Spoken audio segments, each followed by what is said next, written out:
लोगों के जीवन को रोशनी दिखाते हैं। उनके विचार हमें सच्चा सुख और सफलता पाने का मार्ग बताते हैं। यहाँ उनके प्रमुख उपदेशों का सार हिंदी में दिया गया है। आंतरिक शांति और सफलता का मार्ग। मन पर नियंत्रण रखें। मन ही सब कुछ है। आप जैसा सोचते हैं वैसा ही बनते हैं। बुद्ध ने सिखाया कि हमारे विचारों में अपार शक्ति होती है।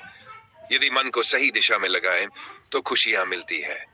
नकारात्मक विचारों को त्यागें और सकारात्मकता को अपनाएं। धैर्य और निरंतरता रखें। घड़ा बूंद बूंद से भरता है। सफलता और शांति धीरे धीरे और निरंतर प्रयासों से मिलती है। छोटे छोटे कदम आपके बड़े लक्ष्यों तक पहुंचने में मदद करेंगे। मोह छोड़ें। जो कुछ तुम्हारा नहीं है उसे जाने दो।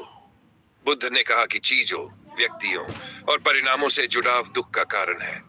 वर्तमान क्षण को पूरी तरह जिए और उसे स्वीकार करें। 4. दयालु और करुणामयी बने। हजारों दियों को एक दिए से जलाया जा सकता है और दिए का जीवन कम नहीं होता।